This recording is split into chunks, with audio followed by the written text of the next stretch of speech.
നമസ്കാരം. പ്രൈം ഡിബേറ്റിലേക്ക് സ്വാഗതം. ആദ്യം പ്രധാന വാർത്തകളിലേക്ക്. കുണ്ടറയിൽ ദുരൂഹമായി മരിച്ച 10 വയസ്സുകാരിയെ പീഡിപ്പിച്ചത് മുത്തച്ഛനെന്ന് പോലീസ്. അന്വേഷണത്തിൽ നിർണായകമായത് അമ്മയുടെയും മുത്തശ്ശിയുടെയും മൊഴികൾ. മൂത്ത കുട്ടിയെ പീഡിപ്പിച്ചതിലും മുത്തച്ഛൻ പ്രതി. അറസ്റ്റിലായ പ്രതി കുറ്റം സമ്മതിച്ചു.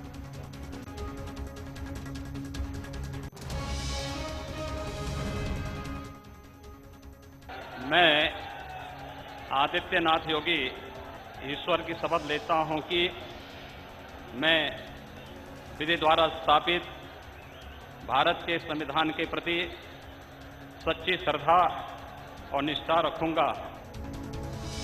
യോഗി ആദിത്യനാഥ് ഉത്തർപ്രദേശ് മുഖ്യമന്ത്രിയായി ചുമതലയേറ്റു. കേശവ് പ്രസാദ് മൗര്യയും ദിനേശ് ശർമ്മയും ഉപമുഖ്യമന്ത്രിമാർ. മന്ത്രിസഭയിൽ റീത്ത ബഹുഗുണ ജോഷിയടക്കം 49 അംഗങ്ങൾ. മുൻ രഞ്ജി താരം മൊഹസിൻ റാസ മന്ത്രിസഭയിലെ അപ്രതീക്ഷിത സാന്നിധ്യം.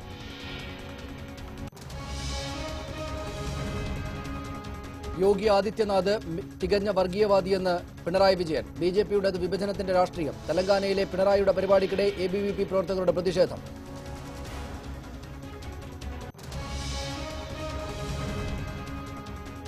മലപ്പുറം തെരഞ്ഞെടുപ്പ് LDF സർക്കാരിന്റെ വിലയിരുത്തലാകും എന്ന കോടിയേരിയുടെ പരാമർശം രാഷ്ട്രീയ വിവാദമായി. പ്രസ്താവന പിണറായിക്കുള്ള മുന്നറിയിപ്പെന്ന് കുമ്മനം. തോറ്റാൽ പിണറായി രാജിവെക്കേണ്ടി വരുമെന്നും കുമ്മനം രാജശേഖരൻ.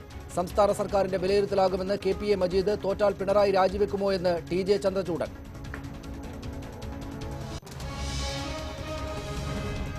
ഇന്ത്യൻ ക്രിക്കറ്റിൽ കളിക്കാരുടെ സംഘടന വരുന്നു. ക്രിക്കറ്റ് പ്ലേയേഴ്സ് അസോസിയേഷന്റെ നിയന്ത്രണം BCCIക്ക്. News 18 breaking.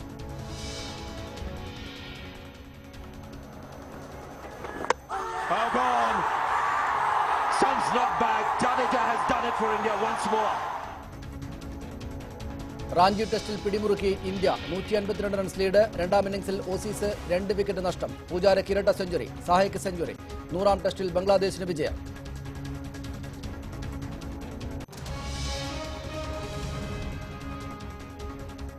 സന്തോഷ് ട്രോഫിയിൽ കേരളം സെമിയിൽ. നിർണായക മത്സരത്തിൽ 4-1 മിസോറാമിനെ തോൽപ്പിച്ചു.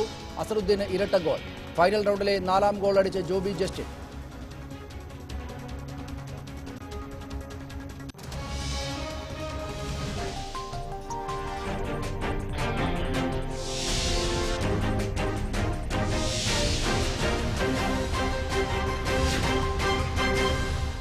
മലപ്പുറം തെരഞ്ഞെടുപ്പ് സർക്കാരിന്റെ വിലയിരുത്തലാകുമോ?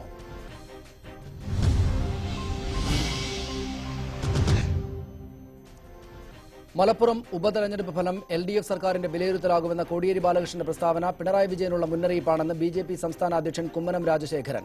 ദുർബലനായ സ്ഥാനാർത്ഥിയെയാണ് LDF മലപ്പുറത്ത് നിർത്തിയത്. തോറ്റാൽ പിണറായി രാജിവെക്കേണ്ടി വരുമെന്നും കുമ്മനം തിരുവനന്തപുരത്ത് പറഞ്ഞു. തെരഞ്ഞെടുപ്പ് കേരള സർക്കാരിനെ സംബന്ധിച്ചിടത്തോളം ഒരു വിലയിരുത്തലാകും എന്ന CPM സംസ്ഥാന സെക്രട്ടറി കോടിയേരി ബാലകൃഷ്ണന്റെ പ്രസ്താവന മുഖ്യമന്ത്രി പിണറായി വിജയനുള്ള ഒരു മുന്നറിയിപ്പാണ്. കാരണം ഈ തെരഞ്ഞെടുപ്പിൽ പരാജയപ്പെട്ടാൽ CPMന് വലിയൊരു ആഘാതമുണ്ടായാൽ, തോൽവിയുണ്ടായാൽ മുഖ്യമന്ത്രി സ്ഥാനത്ത് നിന്നും പിണറായി വിജയൻ രാജിവെക്കണം എന്ന് പറയാതെ പറയുകയാണ് കോടിയേരി ബാലകൃഷ്ണൻ ചെയ്തിട്ടുള്ളത്. CPM സംസ്ഥാന സെക്രട്ടറി കോടിയേരി ബാലകൃഷ്ണന്റെ വെല്ലുവിളി ഏറ്റെടുക്കാൻ തയ്യാറാണെന്ന് Muslim League general secretary KPA Majeed. Malappuram ഉപതെരഞ്ഞെടുപ്പ് ഫലം സംസ്ഥാന സർക്കാരിന്റെ വിലയിരുത്തലാകുമെന്നും മജീദ് മലപ്പുറത്ത് പറഞ്ഞു. അദ്ദേഹത്തിന് അങ്ങനെ പറയാൻ പറ്റും. അങ്ങനെ പറഞ്ഞില്ലെങ്കിൽ അവരുടെ പാർട്ടി അണികളോ പ്രവർത്തകന്മാരോ ഇപ്പം തന്നെ ശലാവും. അങ്ങനെയാണല്ലോ. അതുകൊണ്ട് ഇത് ഗവൺമെൻറ് വിലയിരുത്തലാണ് എന്ന് സ്വാഭാവികമായി പറയും. ഞങ്ങൾ ആ വെല്ലുവിളി നേരിടാൻ തയ്യാറാണ്. ഞങ്ങൾ പറയുന്നത് ഈ ഗവൺമെൻറ് വിലയിരുത്തലായിരിക്കും. കോടിയേരിയുടെ പരാമർശത്തെ വിമർശിച്ച് RSP ദേശീയ സെക്രട്ടറി TJ ചന്ദ്രചൂഡനും രംഗത്തെത്തി. മലപ്പുറത്ത് ഇടതുമുന്നണി തോറ്റാൽ പിണറായി വിജയൻ രാജിവെക്കുമോ എന്ന് ചന്ദ്രചൂഡൻ ചോദിച്ചു.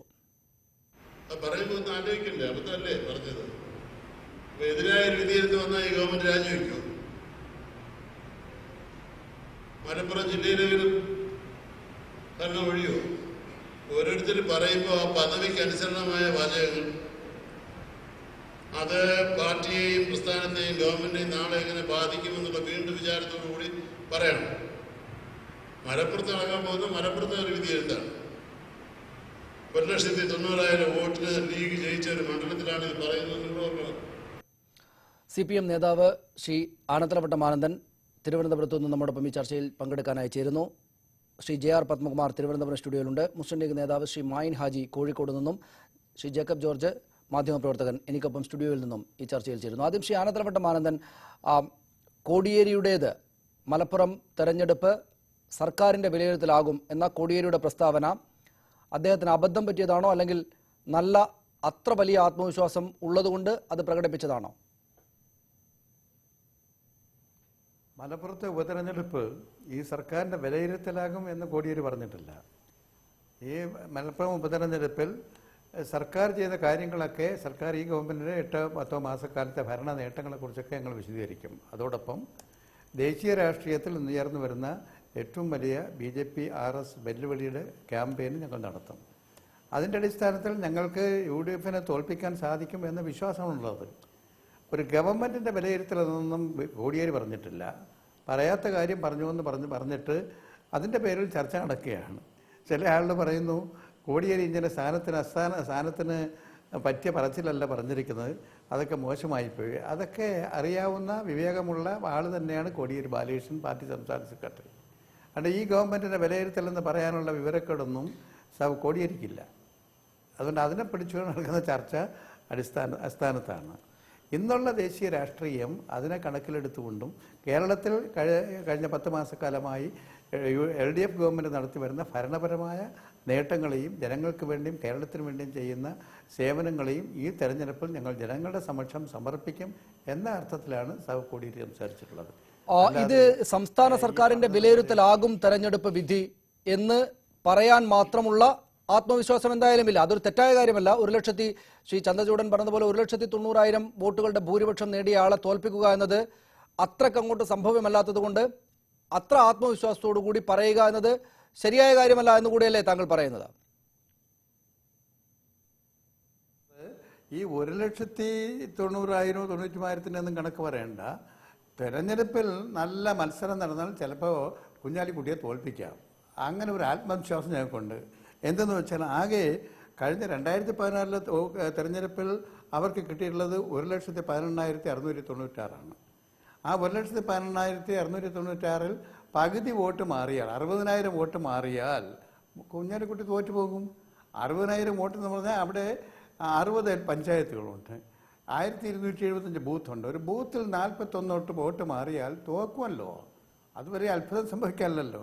എത്രയോ മഹാരഥന്മാർ, വില്ലാളി വീരന്മാർ നിന്ന് മത്സരത്തിലെല്ലാം തോറ്റുപോയിട്ടുണ്ടല്ലോ. 404 സീറ്റുണ്ടായിരുന്ന കോൺഗ്രസ് 44 സീറ്റായിട്ട് പോയി ഒതുങ്ങേണ്ടി വന്നിട്ടില്ലേ?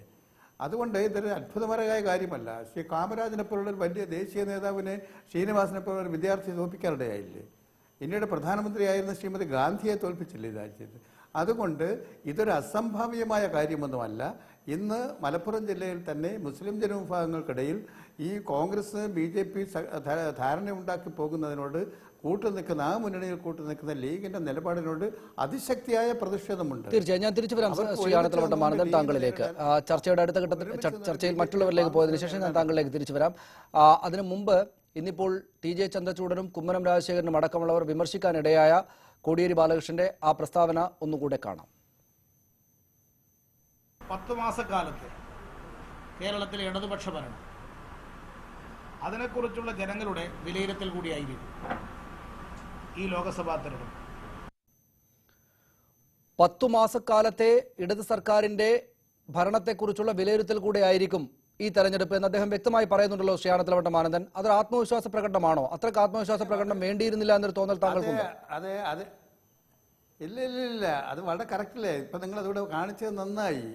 ഈ ഗവൺമെൻറ് 10 മാസക്കാലമായി നടന്ന ഭരണത്തിനെ സംബന്ധിച്ച് ഭരണത്തിന് അനുകൂലമായിരുന്ന ആളുകൾ വോട്ട് രേഖപ്പെടുത്തിയാൽ നിങ്ങൾ ഈ പറയുന്ന ഭൂരിപക്ഷം ഒന്നും നേടി കുഞ്ഞാലിക്കുട്ടി ജയിക്കാൻ പോണില്ല. അപ്പോൾ കഴിഞ്ഞ തവണ കിട്ടിയതിനേക്കാൾ ഓരോട്ടെങ്കിലും താഴോട്ടേ കുഞ്ഞാലിക്കുട്ടിക്ക് പിടിക്കാൻ സാധിക്കുള്ളൂ എങ്കിൽ അത് ഈ ഗവൺമെൻറ് ഭരണ നേട്ടം തന്നെയാണല്ലോ 2016 നടക്കുന്ന തെരഞ്ഞെടുപ്പിൽ. അതിൻ്റെ അർത്ഥം കുഞ്ഞാലിക്കുട്ടി ഇതെല്ലാം പിടിച്ച് ജയിച്ചു കളയുമെന്നുള്ള ധാരണയും ഞങ്ങൾക്കില്ല. ഞങ്ങൾ ആത്മവിശ്വാസത്തോടു കൂടി ഈ ഒരു ബൂത്തിൽ 1041 വോട്ട് മാറ്റിയെടുക്കാനുള്ള പരിശ്രമം നടത്തിയാൽ അതിനുള്ള ദേശീയവും കേരളത്തിൻ്റെ സാഹചര്യമൊക്കെ ഉണ്ടെന്ന് ഞങ്ങൾ ബലമായി വിശ്വസിക്കുന്നു. അങ്ങനെ വന്നാൽ ഞങ്ങളുടെ LDF സ്ഥാനാർത്ഥി എവിടെ ജയിക്കും? അതാണ് ഞാൻ തിരിച്ചു വരാം താങ്കളിലേക്ക്. ശ്രീ മായിൻ ഹാജി, അതായത് വെറുതെ അങ്ങ് പറയുന്നതല്ല, ഇത്രയെത്ര വോട്ടുകൾ ഇന്ന സ്ഥലങ്ങളിലൊക്കെ മറിഞ്ഞാൽ ഇങ്ങനെ സംഭവിച്ചുകൂടായികയൊന്നുമില്ല. സർക്കാരിൻ്റെ 10 മാസത്തെ ഭരണ നേട്ടങ്ങളുണ്ട്. ദേശീയ തലത്തിൽ സംഘപരിവാര സർക്കാരിനെതിരായിട്ടുള്ള ഇടതുപക്ഷം പറയുന്ന വിമർശനങ്ങളുണ്ട്. അതൊക്കെ ചേർന്ന് ഇങ്ങനെയൊന്നും സംഭവിച്ചുകൂടായികയില്ല എന്ന ആത്മവിശ്വാസമാണ് ഈ നേതാക്കൾ പ്രകടിപ്പിക്കുന്നത്, CPM നേതാക്കൾ പ്രകടിപ്പിക്കുന്നത്. കുഞ്ഞാലിക്കുട്ടിക്ക് തന്നെയും മഹാരഥനായിരിക്കെ തോറ്റുപോയ ചരിത്രവുമുണ്ട്.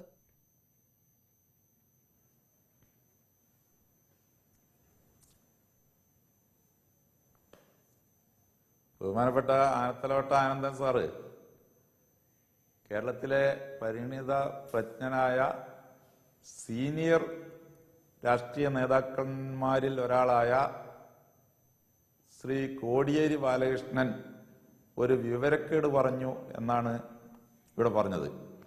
ഞാനത് രണ്ടും പറയാൻ താല്പര്യമില്ല എനിക്ക്. കാരണം കോടിയേരി സഖാവ് വലിയ നേതാവാണ്, മുൻ മന്ത്രിയാണ്. അങ്ങനെയല്ല, കോടിയേരി ബാലകൃഷ്ണൻ വിവരക്കേട് പറഞ്ഞു എന്നല്ല, കോടിയേരി ബാലകൃഷ്ണൻ അത്തരം ഒരു വിവരക്കേട് പറയുമോ എന്നാണ്. മുസ്ലിം ലീഗിനെ സംബന്ധിച്ചിടത്തോളം ഞാൻ പറയട്ടെ, അത് ഞാൻ തിരുത്തിയില്ലെങ്കിൽ മോശം, അതുകൊണ്ടാണ് പറഞ്ഞതായിട്ട് പിന്നീട് കാണിച്ചല്ലോ സനീഷ്, നിങ്ങൾ കാണിച്ചല്ലോ. പറയുന്നതോട് വിയോജിക്കല്ല, പക്ഷേ കോടിയേരി ബാലകൃഷ്ണൻ ഇങ്ങനെ ഒരു വിവരക്കേട് പറയുമോ എന്നല്ല അദ്ദേഹം ചോദിച്ചത്. അങ്ങനെ പറയേണ്ട അതൊരു വിവരക്കേടാണ് ഇങ്ങനെ പറഞ്ഞാൽ. അത് അങ്ങനെ അദ്ദേഹം ചെയ്തിട്ടില്ല എന്നാണ് അദ്ദേഹം പറഞ്ഞത്. രണ്ടും തമ്മിൽ വ്യത്യാസമുണ്ട്. ഈ 10 മാസത്തെ അപ്പോ 10 മാസത്തെ ഇടതുപക്ഷ ജനാധിപത്യ മുന്നണിയുടെ ഗവൺമെന്റിന്റെ വിലയിരുത്തൽ കൂടിയാവും എന്ന് അദ്ദേഹം പറഞ്ഞതായിട്ട് സനീഷ് കാട്ടി. അതുകൊണ്ടാണ് പറയാൻ കാരണം. അപ്പം കോടിയേരി പറഞ്ഞത് കോടിയേരിക്ക് വിവരമില്ലായിട്ടാണ് എന്നുള്ള അർത്ഥമാണ് നേരത്തെ ആനത്തലോട്ടം ആനന്ദൻ അവർ പറഞ്ഞതിനെ നമ്മൾ വ്യാഖ്യാനിക്കേണ്ടത്. ജനങ്ങൾ അങ്ങനെ വ്യാഖ്യാനിക്കും. അത് പോട്ടെ, അത് ഞാൻ അതിലേക്ക് കടക്കുന്നില്ല. മുസ്ലിം ലീഗിനെ സംബന്ധിച്ചിടത്തോളം മുസ്ലിം ലീഗിന്റെ ഏറ്റവും പ്രഗത്ഭനായ നേതാവ് കുഞ്ഞാലിക്കുട്ടി സാഹിബാണ് മത്സരിക്കുന്നത്.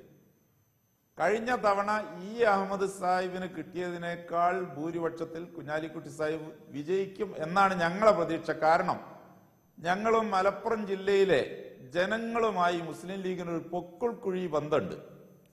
ആ ബന്ധം മുറിച്ചു മാറ്റാൻ ഞാൻ പറഞ്ഞില്ലേ, മലപ്പുറം ജില്ലയിൽ കുഞ്ഞാലിക്കുട്ടി സാഹിബ്, ബഷീർ സാഹിബ്, മുനീർ സാഹിബ് ഒക്കെ തോറ്റ തെരഞ്ഞെടുപ്പിൽ പോലും അവിടെയുള്ള ആകെയുള്ള MLA-മാരിൽ ഏറ്റവും കൂടുതൽ MLA-മാരുണ്ടായിരുന്ന പാർട്ടി ഞങ്ങളാ.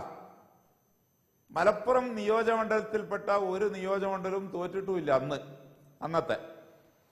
അപ്പോ ഈ ഒരു സാഹചര്യത്തിൽ ഞങ്ങള് വമ്പിച്ച ഭൂരിപക്ഷത്തിന് ജയിക്കും. അത് ജയിക്കാൻ വേണ്ടിയാണ് ഞങ്ങൾ പണിയെടുക്കുന്നത്. ഞങ്ങൾ അഹങ്കാരമൊന്നും പറയല്ല. തോൽപ്പിക്കാൻ പലർക്കും കഴിയും. തോൽപ്പിക്കാൻ EK നായനാർ പണ്ട് അഴീക്കോട് തോറ്റിരുന്നു. ബഹുമാനപ്പെട്ട AKG പാർലമെന്റിൽ അന്ന് പണ്ഡിറ്റ് ജവഹർലാൽ നെഹ്റുവിനെ വെല്ലുവിളിച്ച നിയോജകമണ്ഡലമാണ് നമ്മുടെ കാസർഗോഡ്. അവിടെ യൂത്ത് കോൺഗ്രസിന്റെ ഒരു പയ്യനാണ് അന്ന് കാസർഗോഡ് മാർക്സിസ്റ്റ് പാർട്ടിയെ തോൽപ്പിച്ചത്. അങ്ങനെ തോൽവിയുടെ ചരിത്രം അദ്ദേഹം പറഞ്ഞതിന്റെ പുറത്ത് ഒരുപാടുണ്ട്. അതൊക്കെ എല്ലാവർക്കും അറിയാം. ഇവിടെ നമ്മൾ രാഷ്ട്രീയമാണ് പറയേണ്ടത്. ഇവിടെ രാഷ്ട്രീയമാണ് പറയേണ്ടത്. രാഷ്ട്രീയത്തിലേക്ക് വരുന്നതിന് മുമ്പ് ഞാൻ ഒറ്റ തവണ മറ്റു അതിഥികളിലേക്ക് കൂടെ പോയതിനു ശേഷം വരാം. ശ്രീ ജേക്കബ് ജോർജ്, കോടിയേരി ബാലകൃഷ്ണൻ സംസ്ഥാന സർക്കാരിന്റെ 10 മാസക്കാലത്തെ ഭരണത്തിന്റെ വിലയിരുത്തലാകും എന്ന് പറഞ്ഞത് ഒരു അബദ്ധമായി പോയോ? അങ്ങനെ പറയുന്നുണ്ട് TJ ചന്ദ്രചൂഡിനെ പോലുള്ള മുതിർന്ന നേതാക്കൾ. അല്ല, രാഷ്ട്രീയമായിട്ട് അവർക്കൊക്കെ കുറ്റപ്പെടുത്താം തീർച്ചയായിട്ടും. ലീഗിനാവട്ടെ RSPക്കാവട്ടെ, RSPക്കൊക്കെ ഒരു ചെറിയൊരു കുതിക്കുറിവൊക്കെ ഉണ്ടല്ലോ പിണറായിയോടും ഗവൺമെന്റിനോടും CPM-നോടുമൊക്കെ. പക്ഷേ തെരഞ്ഞെടുപ്പ് വരുമ്പോൾ ഇതല്ലേ അണികളെ ആവേശഭരിതരാക്കാൻ, പ്രവർത്തന സജ്ജനമാക്കാൻ ഒക്കെ ഒരു നേതാവ് പറയേണ്ട ബാധ്യതമല്ലേ കോടിയേരി പറഞ്ഞുള്ളൂ. എനിക്കതിനകത്ത് കുറ്റപ്പെടുത്താനൊന്നും തോന്നുന്നില്ല. തീർച്ചയായിട്ടും അങ്ങനെ കാണുന്നവരുണ്ടാവാം. പക്ഷെ ഇവിടെ രാഷ്ട്രീയം പറയുകയാണെങ്കിൽ നേരത്തെ മൈൻ ഹാജി പറഞ്ഞതുപോലെ ലീഗിന് അനുകൂലമായ ഒരു മണ്ഡലമാണ് മലപ്പുറം. യാതൊരു സംശയമില്ല. അഹമ്മദ് 1,93,000-ലധികം വോട്ടിന് ഭൂരിപക്ഷം മേടിച്ച് ജയിച്ച സീറ്റാണത്. അതും അന്നേരം അഹമ്മദിനെതിരെ ശക്തമായ ഒരു പ്രതിഷേധമുണ്ടായിരുന്നു, ആമർശമുണ്ടായിരുന്നു ലീഗ് അണികളിൽ തന്നെ. അവർ പല സമ്മർദ്ദങ്ങളും പ്രയോഗിക്കുകയും ചെയ്തു പാണക്കാട്ടിന് മേൽ. പക്ഷേ നടന്നില്ല. ഇന്നിപ്പോൾ അഹമ്മദ് സാഹിബിന്റെ നിര്യാണത്തെ തുടർന്ന് ഒഴിവ് വന്ന PK സീറ്റിലേക്ക് കുഞ്ഞാലിക്കുട്ടി മത്സരിക്കുമ്പോൾ അഹമ്മദിന് കിട്ടിയതിനേക്കാൾ കൂടുതൽ വോട്ട് കിട്ടണം എന്ന് സ്വാഭാവികമായിട്ടും ലീഗ് ആഗ്രഹിക്കും. അതിനുവേണ്ടിയുള്ള പ്രവർത്തനങ്ങളുമായിട്ട് അവർ മുന്നിട്ടിറങ്ങി കഴിഞ്ഞു. യാതൊരു സംശയമില്ല, ലീഗിന്റെ തട്ടകമാണ്. അവിടെ വിള്ളലുണ്ടാക്കാൻ കഴിയുമോ എന്നുള്ളതാണ് CPM-ന്റെ നോട്ടം. തീർച്ചയായിട്ടും അത് അവരുടെ രാഷ്ട്രീയം, അതിന് സംശയമൊന്നുമില്ല. അവർക്കതിന് പറയാൻ ന്യായങ്ങളുണ്ട്. ഒന്നാമത് പിണറായി വിജയൻ മംഗലാപുരത്തേക്ക് നടത്തിയ യാത്ര RSSനെയും അവരുടെ തീട്ടൂരത്തെയും ഒക്കെ ധിക്കരിച്ചുകൊണ്ട് മുഖ്യമന്ത്രി പിണറായി വിജയൻ മംഗലാപുരത്തേക്ക് നടത്തിയ യാത്ര, അവിടെ അദ്ദേഹം നടത്തിയ ഒരു ഗംഭീരൻ തകർപ്പൻ പ്രസംഗം, പിന്നീട് ഇന്നിപ്പോൾ അദ്ദേഹം ഈ വിലക്കുകളും ഇതുപോലെയുള്ള പ്രതിഷേധങ്ങളും ഒക്കെ ഒന്നും വകവെക്കാതെ ഹൈദരാബാദിലേക്ക് നടത്തിയ യാത്ര, അവിടെ നടത്തിയ പ്രസംഗം, തീർച്ചയായിട്ടും ഇതൊക്കെ മുസ്ലിം ന്യൂനപക്ഷ അണികളിൽ ഉണ്ടാക്കാവുന്ന രാഷ്ട്രീയ മാറ്റങ്ങളിലേക്കാണ് CPM നേതൃത്വം നോക്കുന്നത്. തീർച്ചയായിട്ടും ദേശീയ രാഷ്ട്രീയം പറയുമ്പോൾ UP-യിലും ഒക്കെ നേടിയ സംഘപരിവാർ നേടിയ നേട്ടം, ഇപ്പോൾ അവിടെ BJP-ക്ക് പകരം RSS നേതാവ് തന്നെ, വർഗീയതയൊക്കെ പറയുന്ന നേതാവ് തന്നെ മുഖ്യമന്ത്രിയായ കാര്യം, ഇതൊക്കെ തീർച്ചയായിട്ടും ലീഗ് അണികളിൽ വിള്ളലുണ്ടാക്കുമെന്ന് CPM കരുതുന്നു. അത്രയേ ഉള്ളൂ. ഞാൻ തിരിച്ചു വരാം താങ്കളിലേക്ക്. ശ്രീ JR പത്മകുമാർ, എന്ന് വെച്ചാൽ സീരിയസ് ആയിട്ടാണ് ഈ തെരഞ്ഞെടുപ്പിനെ CPM നോക്കിക്കാണുന്നത് എന്നതുകൂടെയല്ലേ അർത്ഥം? അതായത് അത്രക്ക് ആത്മവിശ്വാസം അങ്ങോട്ട് പ്രകടിപ്പിക്കുക, നല്ല ഫൈറ്റ് കൊടുക്കുക അവിടെ എന്ന ആത്മവിശ്വാസ പ്രകടനവും രാഷ്ട്രീയ തന്ത്രവുമല്ല അദ്ദേഹം കാണിച്ചത്. അതിന് പകരം അത് പിണറായി വിജയനെതിരായിട്ടുള്ള കുറ്റപത്രമാണ്, അല്ലെങ്കിൽ മുന്നറിയിപ്പാണ് കോടിയേരി ബാലകൃഷ്ണന്റേത് എന്ന് വിലയിരുത്തുമ്പോൾ BJP-ക്ക് പിഴച്ചു പോവുകയല്ലേ ചെയ്യുന്നത്?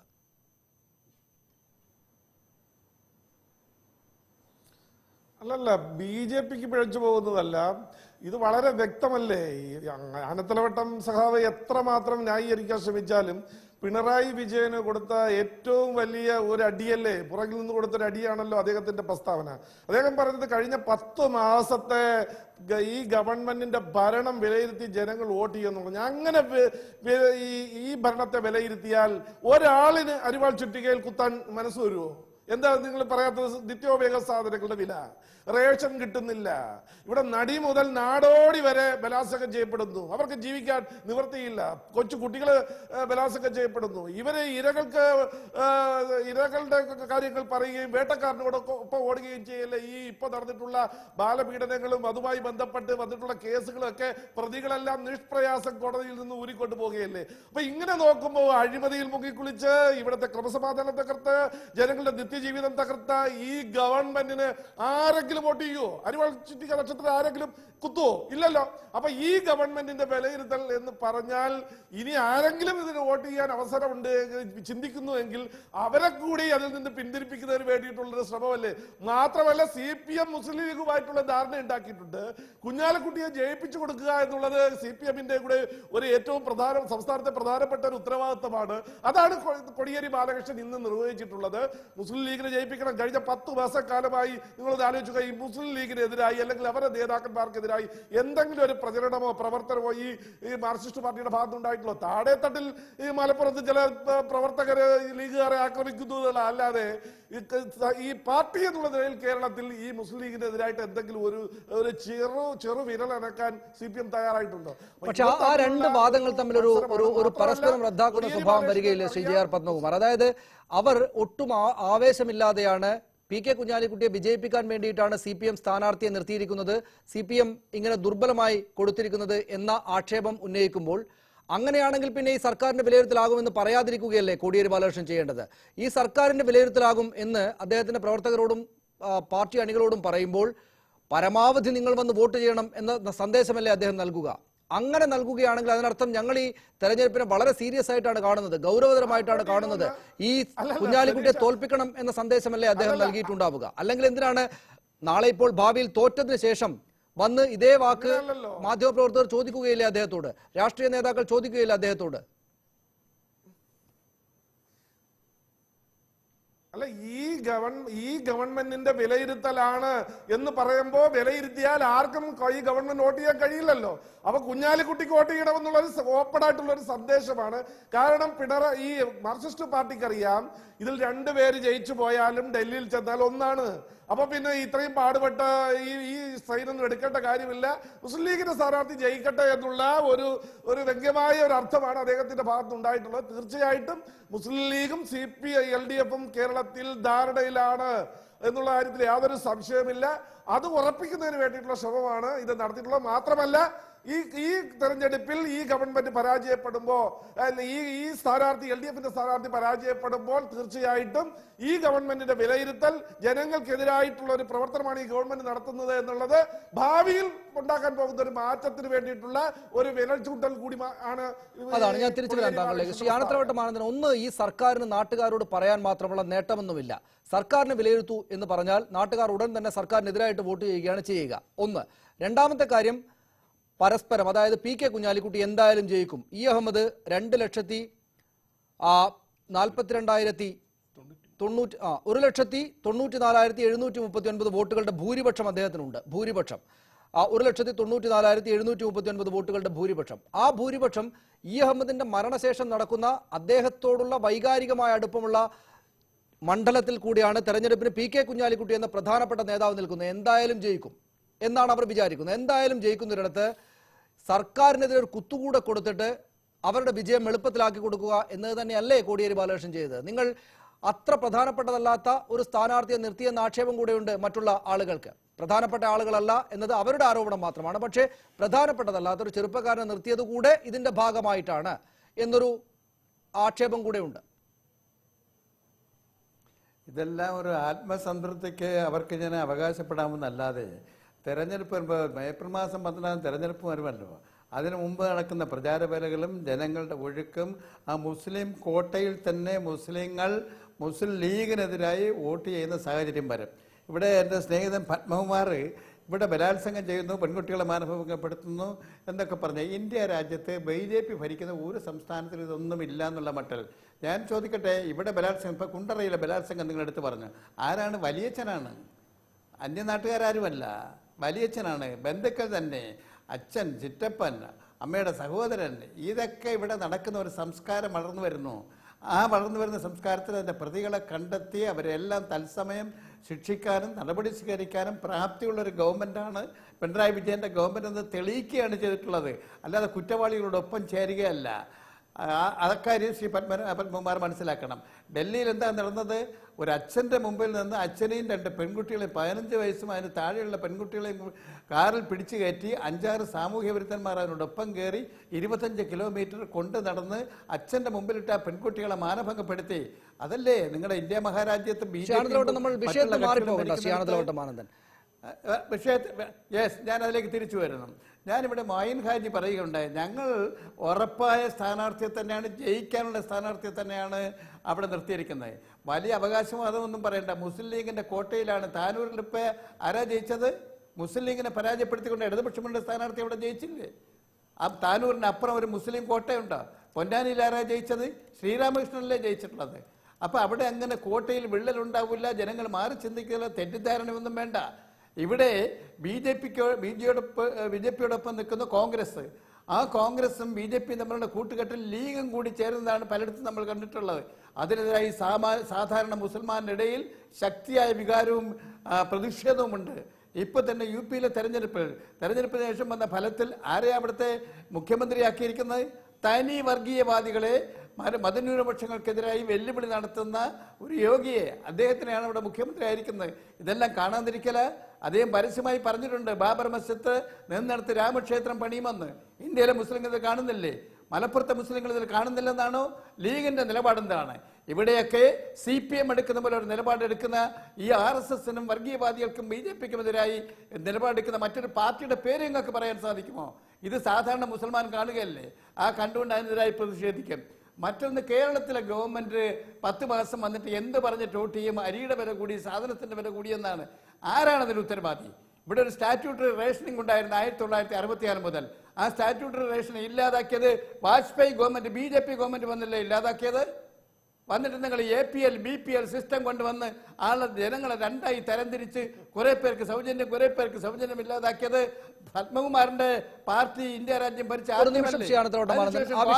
സംസ്ഥാന വിഷയങ്ങളിലേക്ക് വരുന്നതിന് മുമ്പ് ശ്രീ മൊയ്ൻ ഹാജി, തെരഞ്ഞെടുപ്പ് നടക്കുന്നത് ലോക്സഭയിലേക്കാണ്. ഞാൻ വരാം ശ്രീ പത്മകുമാർ താങ്കളിലേക്ക്. ശ്രീ മൊയ്ൻ ഹാജി, തെരഞ്ഞെടുപ്പ് നടക്കുന്നത് ലോക്സഭയിലേക്കാണ്, അവിടേക്കാണ് പോകേണ്ടത്. അവിടെ നിങ്ങൾ രണ്ടുപേരും, അതായത് ഇടതുപക്ഷവും മുസ്ലിം ലീഗ് അടക്കമുള്ള UDFലെ പാർട്ടികളും എതിർക്കുന്ന പാർട്ടിയാണ് അവിടെ അധികാരത്തിൽ. അവരെ എതിർക്കാൻ വേണ്ടിയിട്ടാണ് പാർലമെന്റിലേക്ക് പോകേണ്ടത്. ഞങ്ങൾക്ക് അവരെ രാഷ്ട്രീയമായി വിമർശിക്കുന്നതിൽ ചെറിയ പരിമിതികളൊക്കെ ഉണ്ട് എന്ന് പോലും സമ്മതിച്ച ഒരു രാഷ്ട്രീയ പാർട്ടിയുടെ നേതാവിനെ അങ്ങോട്ട് വിടണമോ, അല്ലെങ്കിൽ സുചിന്തിതമായ എല്ലാ കാലത്തും സംഘപരിവാര വിരുദ്ധത ഇങ്ങനെ പറഞ്ഞുകൊണ്ടിരിക്കുന്ന, അതിപ്പോൾ കർണാടകയിൽ പോയിട്ടും തെലങ്കാനയിൽ പോയിട്ടും ഒക്കെ പറഞ്ഞുകൊണ്ടിരിക്കുന്ന ഒരു മുഖ്യമന്ത്രിയുടെ പാർട്ടി നേതാവിനെ അങ്ങോട്ട് വിടണമോ എന്നൊരു സംശയം അവിടുത്തെ വോട്ടർമാർക്കുണ്ടാകുമോ?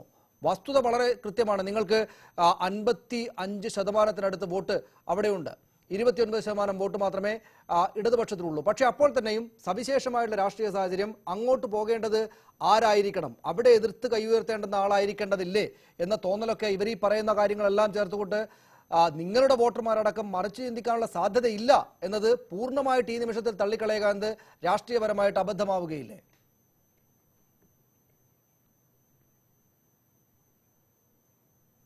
സനീഷേ, ഇനി ഞാൻ സംസാരിക്കുമ്പോൾ എനിക്ക് ഈ പറഞ്ഞ കാര്യത്തിനൊക്കെ മെറ്റീരിയൽ എവിഡൻസ് വെച്ച് മറുപടി പറയേണ്ടതുണ്ട്.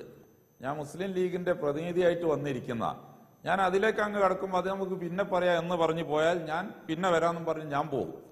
അപ്പോ നമ്മൾ നേരത്തെ കോടിയേരി ബാലകൃഷ്ണന്റെ കാര്യം ചോദിച്ചു, രാഷ്ട്രീയമായിട്ട് പറയേണ്ടതുണ്ടെന്ന് പറഞ്ഞപ്പോൾ ഞാൻ അതിലേക്ക് വരാമെന്ന് പറഞ്ഞു. രാഷ്ട്രീയ വിഷയത്തിലേക്ക് എത്തിയപ്പോൾ ആ കാര്യം ഉന്നയിച്ചാൽ താങ്കൾക്ക് സമയം തന്നിരിക്കുന്നു. അവിടെ അത്ര ഒരു പ്രസ്താവനയുടെ കാര്യം തന്നെ ഇല്ല, താങ്കൾ പോകാനും പാടില്ല. അതൊന്നും ഇതിൽ വേണ്ട. സനീഷ് എന്റെ ഫ്രണ്ടാണ്.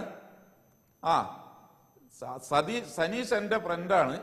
അതുകൊണ്ട് വെറുതെ മറ്റവർക്ക് കൊടുത്ത സമയമെങ്കിലും എനിക്ക് വേണം. CPM എന്ന 2 മിനിറ്റ് കൂടുതൽ അവര് പഞ്ചായത്ത് തെരഞ്ഞെടുപ്പിൽ അഖിലാഖിന്റെ കാര്യമാണ് പറഞ്ഞത്. അസംബ്ലി തെരഞ്ഞെടുപ്പിൽ ഞാൻ പറയട്ടെ, അത് പറയാതെ പറ്റൂല.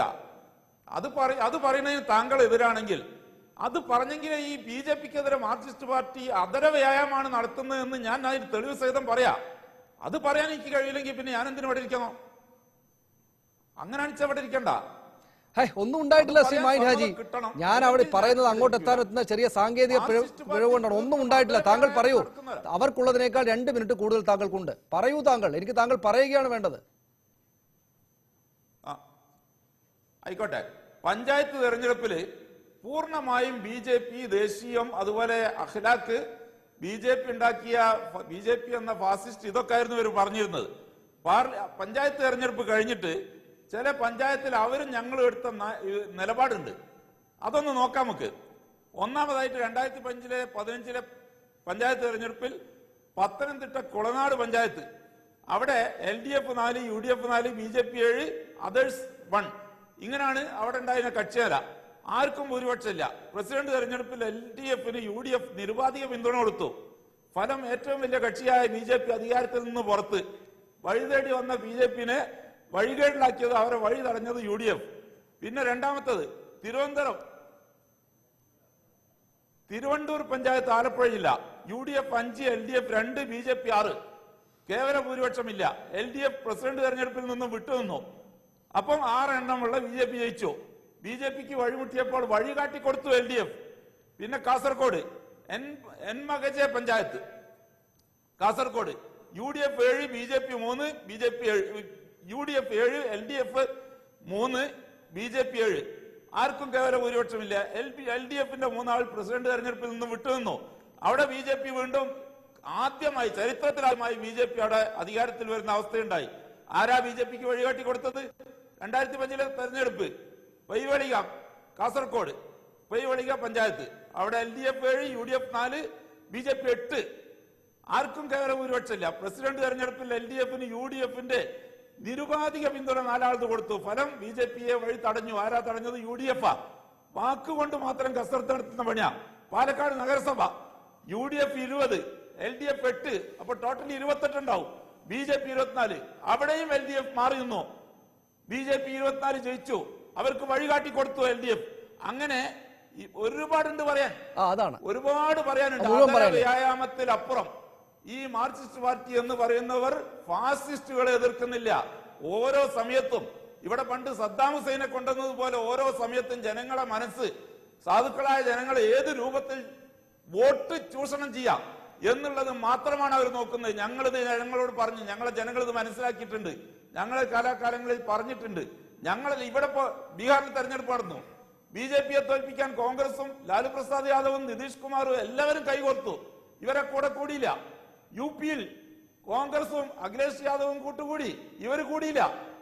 നമ്മളൊന്ന് മാറി നിന്ന് കൊടുത്താൽ BJPക്ക് വിജയിക്കാൻ സാധിക്കും എന്നുള്ളിടത്തൊക്കെ മാർക്സിസ്റ്റ് പാർട്ടി അങ്ങനെ കാലാകാലമായി ചെയ്തിട്ടുണ്ട്. വളരെ വളരെ പ്രസക്തമായ കാര്യങ്ങളാണ് ഉന്നയിക്കുന്നത് അദ്ദേഹം. ശ്രീ ആനത്തലവട്ടം ആനന്ദൻ, ഞാൻ താങ്കളുടെ മറുപടി എനിക്ക് ആവശ്യമുണ്ട്, ഞാൻ താങ്കളിലേക്ക് വരാം. ശ്രീ മായിൻ ഹാജി, ഞാൻ താങ്കളിലേക്ക് തിരിച്ചു വരാം. മറ്റു കാര്യങ്ങൾ താങ്കളുടെ പോയിന്റുകൾ വ്യക്തമായി തന്നെ വെച്ചു. ഞാൻ വളരെ പെട്ടെന്ന് തിരിച്ചു വരാം. അതിന്റെ മറുപടി ആനത്തലവട്ടം ആനന്ദൻ തേടാനായിട്ട് ഇടവേളയ്ക്ക് ശേഷം.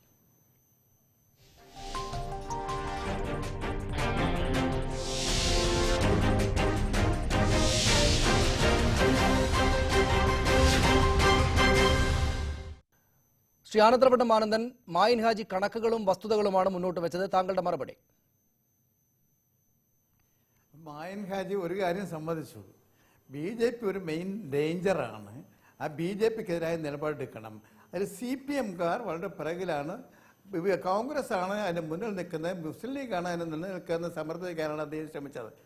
എന്നാൽ അത് ഒരു കാര്യം സമ്മതിക്കുകയുണ്ടായി, എവിടെങ്കിലും കോൺഗ്രസിനെ തോൽപ്പിക്കാൻ BJPയുമായി CPM കൂടിയെന്ന് അദ്ദേഹത്തിന് പറയാൻ സാധിച്ചില്ല. ഞങ്ങൾ BJPയെ തോൽപ്പിക്കാൻ കോൺഗ്രസിനെ കൂട്ടുപിടിക്കുകയോ കോൺഗ്രസിനെ തോൽപ്പിക്കാൻ BJPയെ കൂട്ടുപിടിക്കുകയോ ആ സമയം ഇത് രണ്ടും സമൂഹത്തിനാപത്താണ്, രാജ്യത്തിനാപത്താണ്.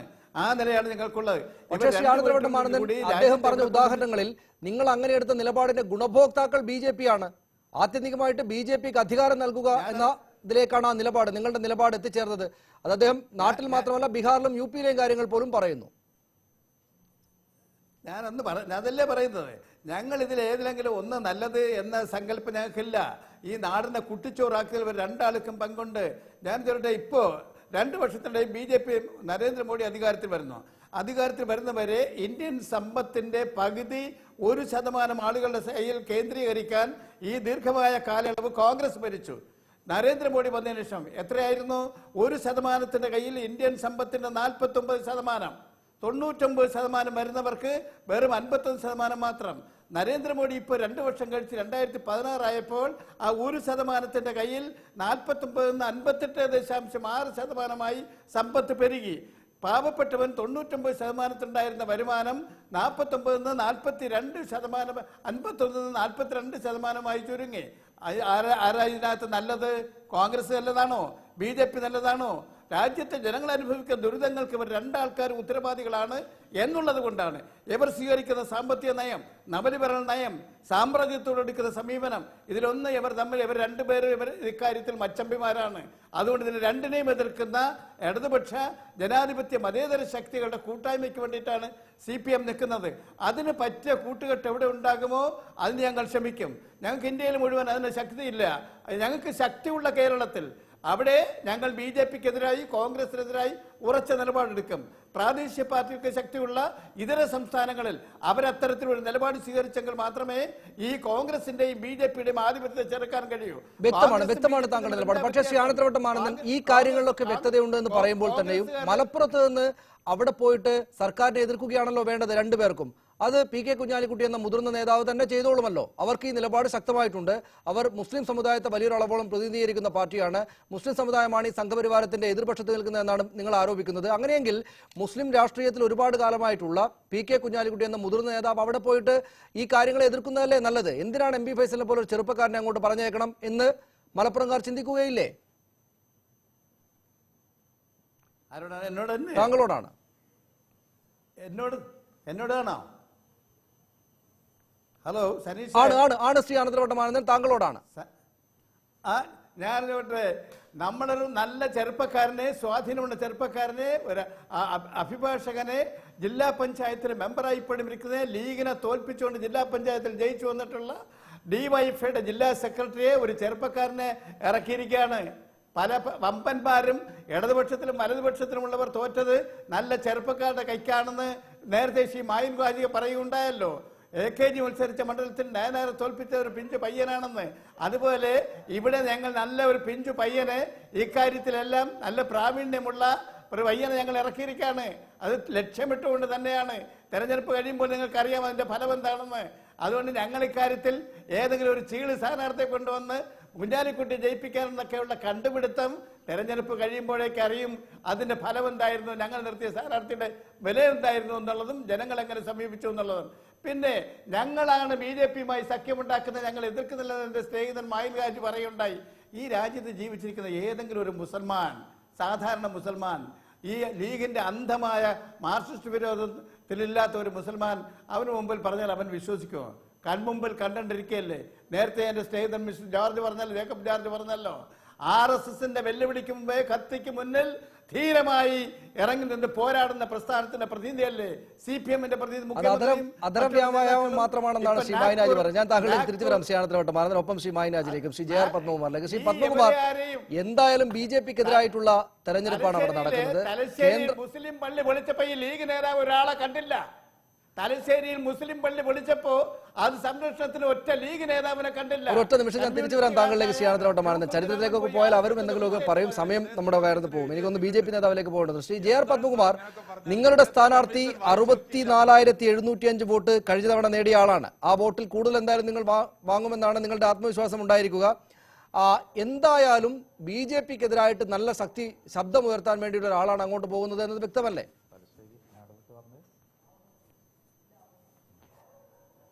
അല്ല, BJP എന്തിനു എതിർക്കണം? അതാണല്ലോ എനിക്ക് ചോദിക്കാനുള്ളത്. ഇവരെല്ലാം വലിയ മാഹികാജി ഭയങ്കര ജനാധിപത്യ മതേതരത്വവാദിയായിട്ട് പറയുന്നു.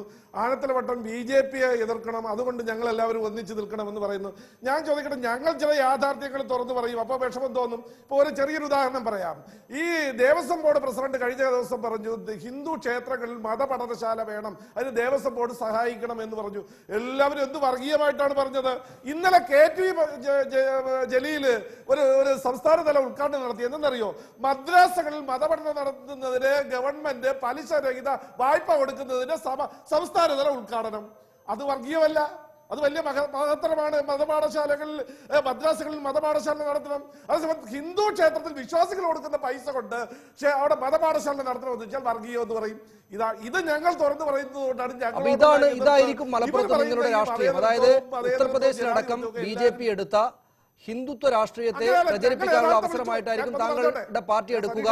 അതിന് പ്രാപ്തിയുള്ള നേതാവാണോ ശ്രീ പ്രകാശ് അവിടുത്തെ സ്ഥാനാർത്ഥി? അതായത് ഹിന്ദുക്കളുടെ വോട്ട് മുഴുവൻ സമാഹരിക്കാൻ മാത്രം ശേഷിയുള്ള ഒരു സ്ഥാനാർത്ഥിയാണോ നിങ്ങൾ നിർത്തിയിരിക്കുന്നത്? അല്ലല്ല, ഹിന്ദുത്വ രാഷ്ട്രീയമല്ല. ഞങ്ങൾ UP ജയിച്ചത് എന്താ നിങ്ങൾക്കറിയാമല്ലോ, മാധ്യമങ്ങളെല്ലാം ചർച്ച ചെയ്താണല്ലോ. ഞങ്ങൾ ഇവരെല്ലാം പശുവിന്റെ വാൽ അങ്ങോട്ട് കിടക്കുന്നോ ഇങ്ങോട്ട് കിടക്കുന്നോ എന്ന് പറഞ്ഞ് നടന്ന സമയത്ത് ഞങ്ങൾ അവിടെ വികസന പ്രവർത്തനങ്ങളാണ് നടപ്പിലാക്കിയത്. മുദ്രാ ലോൺ കൊടുത്തിട്ടുണ്ട്, ഗ്യാസ് ഫ്രീ ആയിട്ട് യഥാർത്ഥ ഗുണഭോക്താക്കൾ എത്തിച്ചിട്ടുണ്ട്, റോഡ് വികസനം നടത്തിയിട്ടുണ്ട്, ബാക്കി ജൻധൻ അക്കൗണ്ട് തുടങ്ങിയിട്ടുണ്ട്. ഇത്തരത്തിലുള്ള പ്രവർത്തനങ്ങളാണ് നടത്തിയത്. ഇത് ഞങ്ങൾ ഇവിടെയും പറയും. ഇവരെപ്പോഴും ഇപ്പൊ ആനത്തലവട്ടത്തിന്റെ പ്രസ്താവന കണ്ടാൽ തന്നെ, വാക്കുകൾ കേട്ടാൽ തന്നെ നിങ്ങൾ മനസ്സിലാക്കൂ എന്താണ് അദ്ദേഹം പറഞ്ഞത്.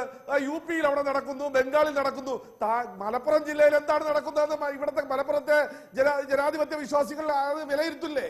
എന്താ അരിയിൽ സുക്കൂർ എങ്ങനെയാ മരിച്ചത്? നമ്മുടെ ഈ താലിബാൻകാർ പോലും ചെയ്യാത്ത രീതിയിൽ വിചാരണ നടത്തിയിട്ട് ഒരു ചെറുപ്പക്കാരനെ പിടിച്ചുകൊടുത്ത് പരസ്യമായി വെട്ടിക്കൊന്നത് കേരളത്തിലല്ലേ? ഈ കേരളത്തിലല്ലേ നടന്നത്? എന്താ കണ്ണൂർ ജില്ലയിലല്ലേ പാർട്ടി സെക്രട്ടറിയുടെ വാഹനത്തിൽ കല്ലെറിഞ്ഞു എന്ന് പറഞ്ഞുകൊണ്ട് കൊന്നത്? അതേപോലെ തന്നെ താനൂരിൽ നിങ്ങൾ കണ്ടില്ലേ, ഏകദേശം 120ഓളം വീടുകൾ ചുട്ടരിച്ചില്ലേ? നാദാപുരത്ത് ഏതാനും മാസങ്ങൾക്ക് മുമ്പല്ലേ 80ഓളം വീടുകള്. അവിടെ ആരും പുരുഷന്മാരില്ല, സ്ത്രീകൾ മാത്രമാണ്. പുരുഷന്മാരൊക്കെ ഗൾഫിലാണ്. മതം നോക്കിയല്ലേ ആക്രമണം നടത്തിയത്? ഇവരാണോ ന്യൂനപക്ഷങ്ങളെ കേരളത്തിൽ സംരക്ഷിക്കുന്നത്? അതുകൊണ്ട് TV കൂടി പറയുന്നതോ അല്ലെങ്കിൽ ഏതെങ്കിലും പത്രപ്രസ്താവനയിൽ കൂടി വരുന്നതോ അല്ല, ജനങ്ങൾ അനുഭവിക്കുന്നതാണ്. CPM ആണോ നിങ്ങളുടെ പ്രധാനപ്പെട്ട ശത്രു? സ്നേഹമെന്ന് UP നോക്കുക. CPM എന്നല്ല, മുസ്ലിം ലീഗിനെയും CPIനെയും CPMനെയും UDFനെയും എതിർക്കുക എന്നുള്ളത് തന്നെയാണ്. താങ്കൾ എടുത്തു പറഞ്ഞ ഉദാഹരണങ്ങൾ CPMനെതിരായതുകൊണ്ടാണ് ഞാൻ ചോദിച്ചത്. വളരെ പെട്ടെന്ന് തിരിച്ചു വരാം ശ്രീ പത്മകുമാർ താങ്കളിലേക്ക്. ശ്രീ ജേക്കബ് ജോർജ്, ഈ സ്ഥാനാർത്ഥിയുടെ ചെറുപ്പം എന്ന് വെച്ചാൽ പ്രായം കൊണ്ടുള്ള ചെറുപ്പം മാത്രമല്ല, അദ്ദേഹം മുതിർന്ന നേതാവല്ല. തോറ്റുകൊടുക്കാൻ വേണ്ടി PK കുഞ്ഞാലിക്കുട്ടിയുടെ പോക്ക് എളുപ്പത്തിലാക്കാൻ വേണ്ടി ഇങ്ങനെ ഒരാളെ നിർത്തിയതാണ് എന്ന ആക്ഷേപം കൂടെ പല ഭാഗങ്ങളിൽ നിന്നായി വരുന്നുണ്ട്. ചില ആളുകൾ ഇത് പറഞ്ഞല്ലോ. അങ്ങനെ കാണേണ്ടതുണ്ടോ CPMന്റെ നീക്കത്തെ? എനിക്ക് തോന്നുന്നില്ല. കാരണം തെരഞ്ഞെടുപ്പ് നടക്കുന്നത് കേരളത്തിലാണ്, അതും മലപ്പുറത്താണ്. മലപ്പുറത്തിന് എന്തുകൊണ്ടും രാഷ്ട്രീയ പ്രാധാന്യമുണ്ട്. ഇപ്പം മൈൻ ഹാജിയും നമ്മുടെ സഹാവ് ആനത്തലവട്ടം കൂടെ ഏറ്റുമുട്ടിയപ്പോൾ തന്നെ കണ്ടില്ലേ, നല്ല കറതീർന്ന ശക്തമായ രാഷ്ട്രീയമല്ലേ രണ്ടുപേരും മുന്നോട്ട് വെച്ചത്. എനിക്കൊന്ന് മൈൻ ഹാജി നല്ലപോലെ ഹോംവർക്ക് നടത്തിയിരിക്കുന്നു. തീർച്ചയായിട്ടും അതിനകത്തൊരു പ്രസക്തിയുണ്ട്. ലീഗിൻ്റെ ഒരു നിലപാട്, മലപ്പുറത്ത് ലീഗ് ജയിക്കേണ്ടതിൻ്റെ ആവശ്യകത, അതിൻ്റെ പ്രസക്തി, പ്രത്യേകിച്ച് അവിടെ മത്സരിക്കുന്നത് PK കുഞ്ഞാലിക്കുട്ടിയാണ്. തൽക്കാലം സനീഷെ, കുഞ്ഞാലിക്കുട്ടിയുടെ കയ്യിൽ തന്നെയാണ് ലീഗ് നേതൃത്വം. യാതൊരു സംശയമില്ലാത്ത കാര്യമാണ്. അതുകൊണ്ട് പി കെ കുഞ്ഞാലിക്കുട്ടിയെ പോലെ ഒരു നേതാവ് മത്സരിക്കുമ്പോൾ ലീഗിന്റെ സർവ്വസന്നാഹവും അവിടെ ഉത്സാഹത്തോടുകൂടി രംഗത്തിറങ്ങും. ഇവിടെ CPM-ന്റെ യുവാവ് മത്സരിക്കുമ്പോൾ തീർച്ചയായിട്ടും അത് CPM-ന്റെ രാഷ്ട്രീയമാണ്. പക്ഷേ ആനത്തലവട്ട സഖാവ് പറയുന്ന രാഷ്ട്രീയം അത് കേരളത്തിൻ്റെ അകത്ത് നിന്നുകൊണ്ട് പറയുന്നതിന് മാത്രമേ, കേരളത്തിനകത്ത് മാത്രമേ അതിന് അത്ര കണ്ട് പ്രസക്തിയുള്ളൂ. ദേശീയ തലത്തിൽ നോക്കുമ്പോൾ അദ്ദേഹം പറയുന്നത് ഒരു ബദൽ എന്ന് പറയുന്നത് കോൺഗ്രസിനും BJP-ക്കും ഒരേപോലെ ബദലായ ഒരു ശക്തി ഉണ്ടാകണമെന്നാണ്. അത് പ്രായോഗികമല്ല. ദേശീയ തലത്തിൽ BJP-ക്കെതിരെ ഇടതുപക്ഷ കക്ഷികൾ മാത്രമല്ല കോൺഗ്രസും കൂടെ ചേർന്നെങ്കിൽ മാത്രമേ ആ ഒരു സഖ്യത്തിന് എന്തെങ്കിലും പ്രസക്തി ഉണ്ടാവൂ. അത് കേരളത്തിൽ പ്രസക്തവുമല്ല. തീർച്ചയായിട്ടും ആനത്തലവട്ടം സഖാവ് തിരുവനന്തപുരത്തിരുന്ന് പറയുമ്പോൾ അങ്ങനെ പറയാം. പക്ഷേ ദേശീയ രാഷ്ട്രീയം ഒന്ന് വേറെയാണ്. തീർച്ചയായിട്ടും അവിടെ ദേശീയ തലത്തിൽ സംസാരിക്കുമ്പോൾ കുഞ്ഞാലിക്കുട്ടിയും മായിൻ ഹാജിയും ആനത്തലവട്ട സഖാവും പിണറായി വിജയനും ഒക്കെ പറയാൻ പോകുന്നത് ഏറെക്കുറെ ഒരേ വ്യാകരണമായിരിക്കും, സംശയമില്ല. ഈ MB ഫൈസലിനെ പോലെ ചെറുപ്പക്കാരനായിട്ടുള്ള DYFI നേതാവിനെ നിർത്തുന്നതിലൂടെ വലിയ രാഷ്ട്രീയം പറയാനുള്ള ഒരു അവസരമായിട്ട് മലപ്പുറത്തെ കാണുന്നു CPM എന്ന് കാണേണ്ടതുണ്ട്. ഒപ്പം മലപ്പുറത്ത് CPM ആണെങ്കിലും ലീഗ് ആണെങ്കിലും UDF ആണെങ്കിലും ഈ രാഷ്ട്രീയം എന്ന് വെച്ചാൽ ദേശീയ രാഷ്ട്രീയം ചർച്ച ചെയ്യുന്ന ഒരു വലിയ തെരഞ്ഞെടുപ്പ് എന്ന നിലയിലേക്ക് കാര്യങ്ങൾ മാറുമോ? നരേന്ദ്രമോദി സർക്കാർ ഉത്തർപ്രദേശിൽ അടക്കം നടന്ന രാഷ്ട്രീയ സംഭവ വികാസങ്ങൾ വലിയ തോതിൽ ചർച്ച ചെയ്യപ്പെടുന്ന ഇടമായി മാറുമോ? അതിനുള്ള വോട്ടാണോ അവിടെ ഉണ്ടാവുക? CPM എപ്പോഴും ഊന്നൽ കൊടുക്കുന്നത് ദേശീയ രാഷ്ട്രീയത്തിന് തന്നെയായിരിക്കും. ദേശീയ രാഷ്ട്രീയത്തിലാണ് BJP-യുടെ വളർച്ച. അതിനെ കേരളത്തിലെ ഇടതുപക്ഷം എങ്ങനെ ചേർത്ത് നിർത്തുന്നു എന്നുള്ളത് ഒരു ഷോക്കേസ് ചെയ്യാനായിരിക്കും മലപ്പുറം തെരഞ്ഞെടുപ്പ് CPM ഉപയോഗിക്കുക. അതിന് യാതൊരു സംശയമില്ലാത്ത കാര്യമാണ്. ഇപ്പോൾ ആനത്തലവട്ട സഖാവ് നമ്മളോട് സംസാരിച്ചതും അതിനപ്പുറത്തേക്ക് ഇടതുപക്ഷ മുന്നണി നേതാക്കന്മാർ പറയാൻ പോകുന്നതും കോടിയേരി ബാലകൃഷ്ണൻ ഇന്നലത്തെ പത്രസമ്മേളനവും ഒക്കെയും വിരൽ ചൂണ്ടുന്നത് CPM-ന്റെ നിലപാട് അതിലേക്ക് ഊന്നി തന്നെയായിരിക്കും. കാരണം അത് മുസ്ലിം കോട്ടയാണ്. ന്യൂനപക്ഷക്കാര് 55%, നേരത്തെ സനീഷ് പറഞ്ഞില്ല, 55% ന്യൂനപക്ഷക്കാർ താമസിക്കുന്ന ഒരു മണ്ഡലത്തിൽ തീർച്ചയായിട്ടും അങ്ങനത്തെ രാഷ്ട്രീയത്തിന് ഒരു വലിയ ശക്തി ഉണ്ടാവും. ശ്രീ മായിൻ ഹാജി, അതാണ് നിങ്ങൾ വിജയിക്കുമെന്ന നിങ്ങളുടെ ആത്മവിശ്വാസത്തോടൊപ്പം ചേർന്ന് നിൽക്കാൻ തോന്നുന്ന കണക്കുകളാണല്ലോ നമുക്ക് മുന്നിലുള്ളത്. രാഷ്ട്രീയമാണ്, എന്തും സംഭവിക്കാം. അങ്ങനെ നേരത്തെ കയറി പ്രവചിക്കുന്ന ഒട്ടും ശരിയായിട്ടുള്ള കാര്യമാവുകയില്ല. അപ്പോൾ തന്നെയും ഇത്രമാത്രം 4,37,723 വോട്ടുകൾ കഴിഞ്ഞ തവണ കിട്ടിയിട്ടുണ്ട് ഇ അഹമ്മദിന്. 1,94,739 വോട്ടുകളുടെ ഭൂരിപക്ഷം. പകുതി മാത്രമേ ഉള്ളൂ ഇടതുപക്ഷത്തിന്, 2,42,984 വോട്ടുകൾ. BJP-ക്ക് 64,705 വോട്ട്. ഇത് പക്ഷേ മറിച്ചിടാവുന്ന രാഷ്ട്രീയ സാഹചര്യമുണ്ട് എന്ന് ഇടതുപക്ഷം അവകാശപ്പെടുമ്പോഴും ഈ പറഞ്ഞ വോട്ടുണ്ടല്ലോ, അദ്ദേഹത്തിന് കിട്ടിയിട്ടുള്ള 1,94,739 ഭൂരിപക്ഷം, ഒരു വോട്ട് അതിൽ നിന്ന് കുറഞ്ഞാൽ നിങ്ങൾക്കെതിരായിട്ടുള്ള വിലയിരുത്തലായിട്ട് കാണപ്പെടും. അപ്പോൾ കോടിയേരി ബാലകൃഷ്ണൻ സർക്കാരിനെതിരായിട്ടുള്ള വിലയിരുത്തലാണെന്ന് അന്ന് ആളുകളെ ആവേശത്തിലാക്കാൻ വേണ്ടി പറഞ്ഞതാണെന്നൊക്കെ പറഞ്ഞ് പോകാം. പക്ഷേ ഒരൊറ്റ വോട്ട് കുറഞ്ഞാൽ തിരിച്ചായിരിക്കും കാര്യങ്ങൾ ഉണ്ടാവുക. അങ്ങനെ കുറയാനുള്ള രാഷ്ട്രീയ സാഹചര്യം ഉണ്ടാക്കാനെങ്കിലും പറ്റുമോ ഇടതുപക്ഷത്തിന്?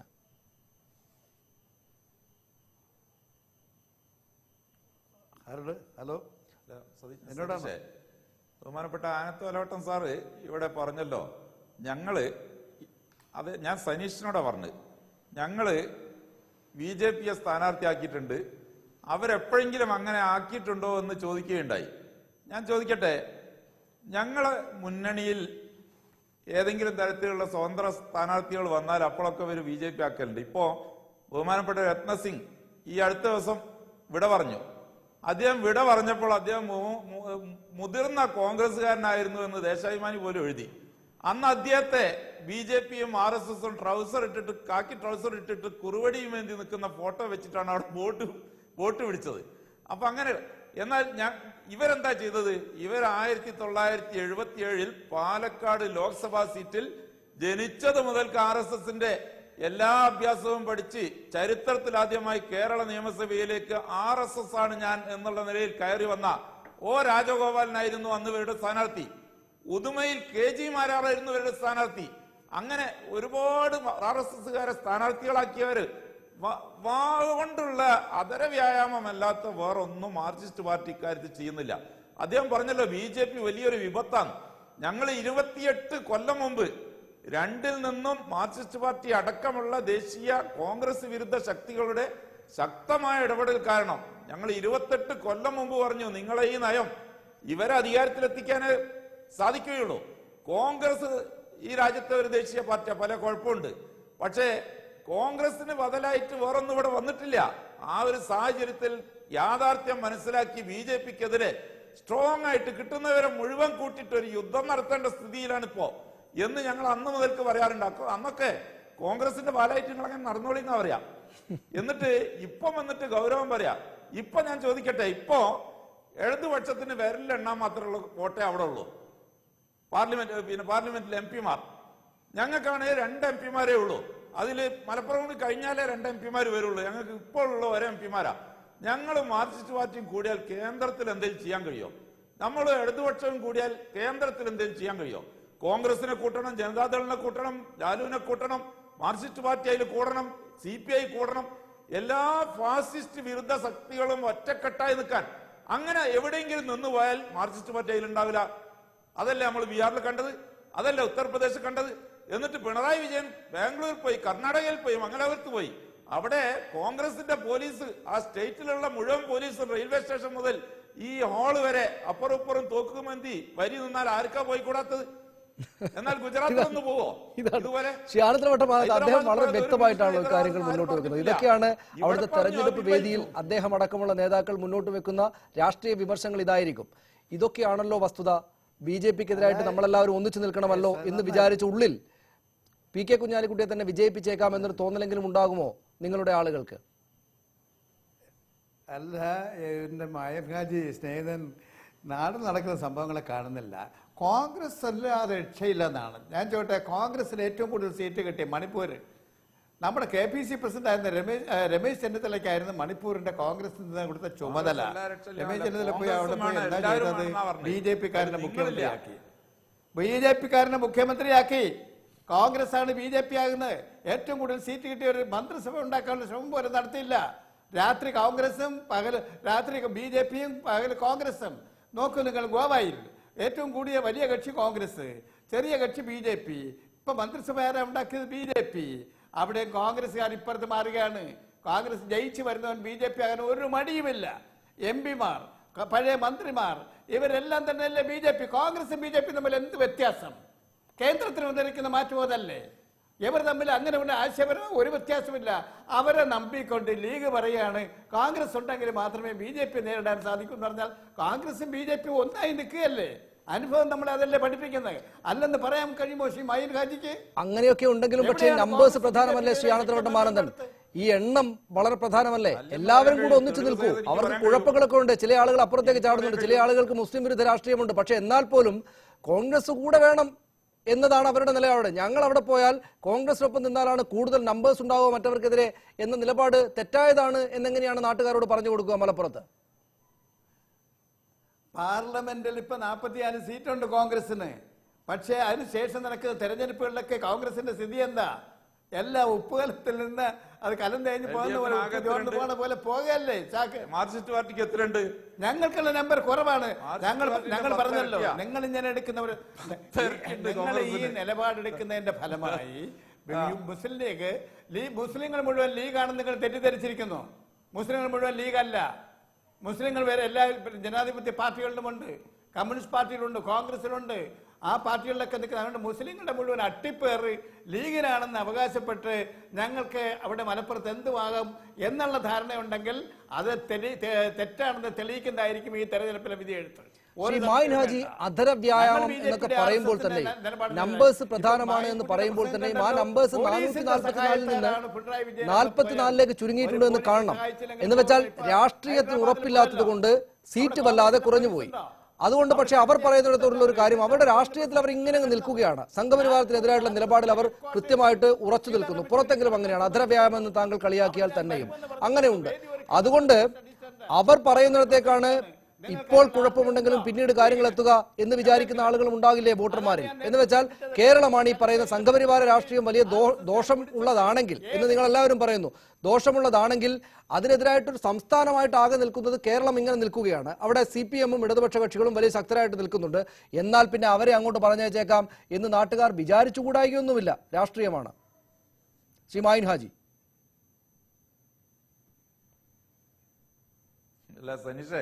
സനീഷേ, ഒന്ന് ആനത്തലോട്ടം സാറ് പറഞ്ഞേ, ഞാന് മുസ്ലിമീങ്ങളൊക്കെ ലീഗാണെന്നൊന്നും ഞാൻ പറഞ്ഞിട്ടില്ല. TK ഹംസ സാഹിബ് ഇപ്പൊ മലപ്പുറത്ത് മത്സരിക്കുന്ന ഫൈസൽ ഒന്നും ലീഗല്ല എന്നൊന്നും ഞങ്ങളാരോട് മുസ്ലിം അല്ല എന്നൊന്നും ഞങ്ങൾ പറയില്ല. അതേസമയം അവരൊന്നും ലീഗല്ല. അതേമാതിരി നഖ്വി ഉണ്ടല്ലോ, നഖ്വി മുസ്ലിം പേരുള്ള ഒരാളാണ്, അദ്ദേഹം ലീഗാണെന്ന് ഞങ്ങൾ അവകാശപ്പെട്ടോ? ഞങ്ങളെല്ലാ മുസ്ലിമീങ്ങളും ഞങ്ങളെ കൂട്ടത്തിലുണ്ടെന്നൊന്നും പറയുന്നത്. ഞങ്ങളെ കൂട്ടത്തിൽ ജനാധിപത്യ മതേതര വിശ്വാസമുള്ള മനുഷ്യന്മാരാണുള്ളത്. അത് മുസ്ലിം മാത്രമല്ല, ദളിതരുണ്ട്, ഹൈന്ദവരുണ്ട്, ഈഴവരുണ്ട്, ഉയർന്ന ജാതിക്കാരുണ്ട്, എല്ലാവരും ഉണ്ട്. ഞങ്ങൾ ചോദിക്കുന്ന ചോദ്യത്തിന് വെറുതെ ദേഷ്യം പിടിക്കാതെ ചോദിക്കുന്ന ചോദ്യത്തിന് സാർ മറുപടി പറയണം. ഞാൻ പറയട്ടെ, ഇവിടെ ദേശീയ രാഷ്ട്രീയത്തില് നിങ്ങൾ കഴിഞ്ഞ 8 കൊല്ലം എന്താ ചെയ്തത്? BJP പറയുന്നത് ഏറ്റു പറഞ്ഞ് ഈ കോൺഗ്രസിനെ രാജ്യം മുഴുവൻ ഇകഴ്ത്തി പുറത്താക്കിയത് നിങ്ങളും BJP കൂടിയല്ലേ? എന്നിട്ട് ഞങ്ങൾ അന്നേ പറഞ്ഞു നിങ്ങൾ ചെയ്യുന്നത് അപകടമാണ്. ഈ പണി നിങ്ങൾ എടുത്താൽ അത് അധികാരം BJPയുടെ കയ്യിലേക്ക് കൊടുക്കാൻ മാത്രമേ ഉപകരിക്കുള്ളൂ. നിങ്ങൾ ഈ പാതകം ചെയ്യല്ലേ? ഈ രാജ്യത്തോട് ഇങ്ങനെ കുറ്റം ചെയ്യല്ലേ? ഈ രാജ്യത്തിന്റെ ഭരണഘടന നിങ്ങൾ തകർക്കാൻ അവസരം ചെയ്തു കൊടുക്കല്ലേ? ഈ രാജ്യത്തെ മതന്യൂനപക്ഷങ്ങളെ BJPക്കാരന്റെ കടാരന്റെ മുമ്പിൽ നിങ്ങൾ കൊണ്ടുപോയി നിർത്തല്ലേ എന്നൊക്കെ താണ് കേണ് പറഞ്ഞില്ലേ? ആദ്യം 2004 കൂടെ കൂടി കുറഞ്ഞ സമയം, എന്നിട്ട് അണുവായുധം പറഞ്ഞിട്ട് BJP പറയുന്ന അണുവായുധം പറഞ്ഞിട്ട് BJPന്റെ കൂടെ കൂടി കോൺഗ്രസിനെ നിർത്തി നോക്കി. പിന്നീട് 2009 കഴിഞ്ഞു. 9 കഴിഞ്ഞപ്പോ 14 വരെ എന്താ പറഞ്ഞത്? അഴിമതി കിഴിമതി എന്ന് പറഞ്ഞിട്ട് ആ ഗവൺമെന്റിലെ മൻമോഹൻ സിംഗിന്റെ മന്ത്രിസഭയിലെ മന്ത്രിമാരെ പോലും അഴിമതി ആരോപണം വന്നപ്പോൾ എടുത്ത് ജയിലിലിട്ട്. ഞാൻ ഒന്നിടപെടുകയാണ് ശ്രീ മാന്യാജി, സമയക്കുറവുകൊണ്ടാണ്. 50 ഞാൻ താങ്കളിലേക്ക് തിരിച്ചു വരാം. ശ്രീ കൂടെ സമയം കൊടുക്കണം, അതുകൊണ്ടാണ്. അതിനു മുമ്പ് ശ്രീ പത്മകുമാർ, BJPക്ക് 64,705 വോട്ടുകളുണ്ട് അവിടെ. ഈ മോഡി സർക്കാർ എല്ലായിടത്തും പ്രശംസിക്കപ്പെടുന്ന കാലമാണെന്നാണ് നിങ്ങളുടെ നിലപാട്.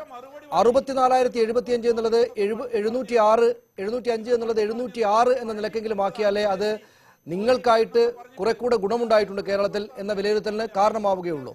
കൂടുതൽ വോട്ടുകൾ ഇത്തവണ സമാഹരിക്കാം ശ്രീപ്രകാശിലൂടെ എന്നാണോ BJPയുടെ വിചാരം? അല്ല സനീഷ, ജയിക്കണം എന്നുള്ള നിലയിൽ തന്നെയാണ് ഞങ്ങൾ പറയുന്നത്. അവിടെ വർഗീയത്തെ, ഈ ജാതിക്കും മതത്തിനും അതീതമായിട്ടൊരു വികസന രാഷ്ട്രീയം ഞങ്ങൾ അവിടെ ചർച്ച ചെയ്യപ്പെടും. അതനുസരിച്ച് തീർച്ചയായിട്ടും ഞങ്ങൾ ജയിക്കാൻ വേണ്ടി തന്നെ. അതിന് മുമ്പ് ഒരു കാര്യം കൂടി പറഞ്ഞോട്ടെ, അതിനുള്ള സമയം സനീഷ് എനിക്ക് തരണം. മായി ഹാജി ഇവിടെ പറയുന്നത് കേട്ടാൽ ഇപ്പൊ ആരായാലും കൊതിച്ചു പോകും ഈ ലീഗിലൊക്കെ ചേരാൻ. ഇത്രമാത്രം ഒരു മതേതര പാർട്ടി ഉണ്ടോ? അദ്ദേഹം BJP ഭയങ്കര ഫാസിസ്റ്റ് എന്താ പറയുന്നത്? 1920 മുതൽ 21 പോലും ഞങ്ങൾ ഇവിടുത്തെ ആളുകൾ പറയുക ഈ ലീഗിനെ സൂക്ഷിക്കണമെന്ന്. 47 ആയപ്പോൾ അതെന്താണ് മതത്തിന്റെ പേരിൽ ഈ രാജ്യത്തെ വെട്ടിമുറിച്ചു. അത് കഴിഞ്ഞെങ്കിലും മര്യാദ പഠിക്കുമെന്ന് പഠിച്ചിട്ടില്ല. വീണ്ടും പാകിസ്ഥാനിൽ വരെ പോയി ഇന്ത്യൻ റിപ്പബ്ലിക് ബഹിഷ്കരിക്കണമെന്ന് ആഹ്വാനം ചെയ്ത പാർട്ടിയാണ് ഇപ്പൊ BJPയെ ഫാസിസ്റ്റ് എന്ന് പറയുന്നത്. അതിനോടൊപ്പം കൂടുന്ന ഒരു നിലപാടാണ് ആനത്തലവട്ടം സഹാബിന്റെ പാർട്ടിയും എടുത്തിട്ടുള്ളത്. എന്താണ് ഫാസിസം എന്നുള്ള കാര്യം അവരൊന്ന് നിർവഹിച്ചാൽ, ഒന്ന് പറഞ്ഞു കൊടുത്താൽ കൊള്ളാം. ഞങ്ങൾ ഞാൻ പറയട്ടെ, ലീഗ് കഴിഞ്ഞ 5 വർഷക്കാലം ഇവിടെ കേരളം ഭരിച്ചിട്ടുണ്ട്. ഏതെങ്കിലും ഒരു നിലപാട് മതേതരത്വപരമായ ഒരു ആവശ്യം ഉന്നയിച്ചിട്ടുണ്ടോ? ഒരാവശ്യം ഉന്നയിച്ചിട്ടില്ല. അവരെല്ലാം 5ാം മന്ത്രി ആയാലും സ്കൂളിന്റെ കാര്യമായാലും മറ്റു കാര്യമായാലും വിധവകൾക്കുള്ള സഹായമായാലും ഇതെല്ലാം മതത്തിന്റെ അടിസ്ഥാനത്തിൽ മാത്രം നിശ്ചയിച്ചിട്ടുണ്ട്. എല്ലാ സ്ഥാനമാനങ്ങളും മതത്തിന്റെ അടിസ്ഥാനത്തിൽ മാത്രം കൊടുത്തുള്ള ഒരു പാർട്ടിയാണ് ഇവിടെ വന്നിരുന്നത്. ഭാരതീയ ജനതാ പാർട്ടി വർഗീയമാണ്, ഫാസിസ്റ്റ് ആണ് എന്ന് പറയുന്നത്. എന്തിനാ BJP എതിർക്കുന്നത്? ഞങ്ങളല്ല അല്ലെങ്കിൽ RSSനെ എതിർക്കുന്നത്? ഞങ്ങളൊക്കെ ഇന്ത്യയിലെ 2ാം തരം പൗരന്മാരാണോ? ഞങ്ങൾ ടാക്സ് കൊടുക്കുന്നുണ്ട്, ഞങ്ങൾക്ക് വോട്ടവകാശമുണ്ട്, ഞങ്ങൾക്ക് സംഘടനാ സ്വാതന്ത്ര്യമുണ്ട്. ഇതൊക്കെയല്ലേ ഞങ്ങളും ജനങ്ങളോട്. തീർച്ചയായും ഞാൻ ഇടപെടുകയാണ്, സമയക്കുറവുണ്ട്. ശ്രീ ആനത്തലവട്ടമാനന്ദൻ, ഒരിക്കൽ കൂടെ നമ്മുടെ ഈ പ്രധാനപ്പെട്ട വിഷയത്തിലേക്ക്, ആദ്യത്തെ ചോദ്യത്തിലേക്ക്, അതായത് കോടിയേരി ബാലകൃഷ്ണൻ സർക്കാരിന്റെ വിലയിരുത്തലാകും എന്ന് പറഞ്ഞത് ശരിയോ തെറ്റോ? അങ്ങനെ പറഞ്ഞാൽ സർക്കാരിനെതിരായിട്ടുള്ള വിധിയായി തെരഞ്ഞെടുപ്പ് തോൽവിയെ കണ്ട് തോൽക്കുകയാണെങ്കിൽ സർക്കാർ രാജിവെക്കുമോ? ഞാനത് ക്ലിയറായി പറഞ്ഞു കഴിഞ്ഞു. ഈ സർക്കാരിൻ്റെ ഭരണ നേട്ടങ്ങൾ ഈ തെരഞ്ഞെടുപ്പിൽ ഞങ്ങൾ ശക്തിയായി ഉന്നയിക്കും. ജനങ്ങളെ സ്വാധീനിക്കാൻ കഴിയുന്ന ഒരു പിടി കാര്യങ്ങൾ ഈ ഗവൺമെൻറ് വന്നു. ലക്ഷക്കണക്കായ ആളുകൾ പണിയെടുക്കുന്ന പരമ്പരാഗത വ്യവസായങ്ങളെ പുനരുദ്ധരിപ്പിക്കാൻ നടപടി സ്വീകരിക്കുന്നു. അവസരം ആർത്തരം ആരംഭകേന്ദ്രമായ ആളുകൾക്ക് ലക്ഷക്കണക്കിന് ആളുകൾക്ക് അവർ വാങ്ങിച്ചിരുന്ന പെൻഷൻ 500 നിന്ന് 1100 വർദ്ധിച്ചു. ഓരോ തവണയും അത് കൊടുത്തുകൊണ്ടേയിരിക്കുന്നു. വിലവർദ്ധനവ് തടയാൻ കേന്ദ്രം കോൺഗ്രസും BJPയും കൂടി ചേർന്നുകൊണ്ട് കേരളത്തിലെ ജനങ്ങളുടെ അന്നം പൊട്ടിക്കാൻ ശ്രമിക്കുന്നെങ്കിൽ പോലും അതിനെതിരായി ഒരു ഗവൺമെന്റിന്റെ ആയുധം ഉപയോഗിച്ചുകൊണ്ട് തന്നെ എവിടെ അരി കിട്ടുമോ അവിടെ പോയി മാർക്കറ്റിൽ നിന്ന് വാങ്ങിക്കൊണ്ട് വന്ന് ജനങ്ങൾക്ക് വിലവർദ്ധനവ് ഏശാത്ത നിലപാട് സ്വീകരിക്കുന്നു. ഈ കാര്യങ്ങളൊക്കെ അവിടെ കണക്കിലെടുക്കപ്പെടും. ഇതൊക്കെ വിലയിരുത്തും ജനം. വിലയിരുത്തിയിട്ട് അവർ വോട്ട് ചെയ്യുന്ന നിങ്ങൾക്കെതിരാണെങ്കിൽ സർക്കാർ രാജിവെക്കുമോ? എന്റെ ചോദ്യമല്ല, TJ ചന്ദ്രചൂഡനും കുമ്മനം രാജശേഖരനും എന്നത് ചോദിച്ചു. തോൽവി ഉണ്ടാവുകയാണെങ്കിൽ സർക്കാർ തോൽക്കും, സർക്കാർ രാജിവെക്കും എന്നാണോ ഇതിനർത്ഥം? ഒരു തെരഞ്ഞെടുപ്പിൽ ഒരു ഉപതെരഞ്ഞെടുപ്പ് നടക്കുന്ന അവസരത്തിൽ അപ്പോഴുള്ള രാഷ്ട്രീയ സാഹചര്യം വെച്ചുകൊണ്ട് ആ മണ്ഡലത്തിലെ രാഷ്ട്രീയ സ്വാധീനം വെച്ചുകൊണ്ടാണ് കക്ഷികളുടെ ജയപരാജയങ്ങൾ തീരുമാനിക്കുന്നത്. അതിൽ ആ സന്ദർഭത്തിൽ വരുന്ന രാഷ്ട്രീയം പ്രധാനമാണ്. ആ രാഷ്ട്രീയമാണ് ഇവിടെ ചർച്ച ചെയ്യുന്നത്. ഈ രാഷ്ട്രീയം മനസ്സിലാകുന്നവരാണ് മലപ്പുറം ജില്ലയിലുള്ള ജനങ്ങൾ.